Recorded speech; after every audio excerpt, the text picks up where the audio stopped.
கோதுமை மாவு வாங்கி கொடுத்தா இன்னைக்கு எங்க மம்மி தோசைதான் சுடுன்னு நினைச்சேன். ஆனா இன்னைக்கு பூரி சுட்டு வச்சிருக்காங்க. எத்தனை பூரி! எப்பா பாக்குறதுக்கு நல்லா இருக்கு. ஒரு புடி பிடிச்சிடணும் இத்தனை பூரியும். பூரி நல்லா இருக்கு. எத்தனை பூரின்னு தெரியல. புறத்தையும் சாப்பிடணும்.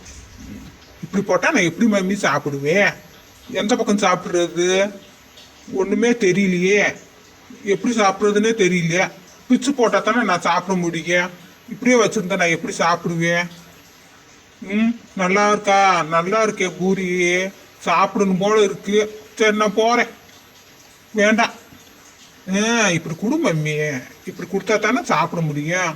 இதே எந்த பக்கம் சாப்பிடுறது? சரி ஏதோ ஒரு பக்கம் பிடிச்சி இழுப்போம். கிடைக்கிற மட்டும் நம்ம சாப்பிடுவோம். கொஞ்சம் கொஞ்சமா சாப்பிடுவோம். நீ இந்த பக்கம் இழு மம்மி. நான் அங்க இந்த பக்கம் இழுக்கிறேன். கொஞ்சம் கொஞ்சமா சாப்பிடுவோம். நல்லா இருக்கு. நீ கொடுக்குறங்குள்ளி எனக்கு பசி அடங்கிறாது. சரி இப்படி பிச்சு போட்டா தானே நான் சாப்பிட முடியும்.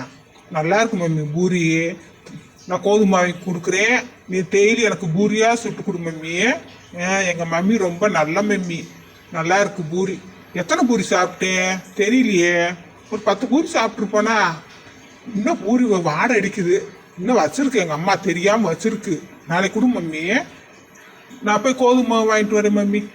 எங்க மம்மி ரொம்ப நல்ல மம்மி. கடையில் போய் இன்னைக்கு கோதுமை வாங்கிட்டு வரேன். எனக்கு நாளைக்கு சுட்டு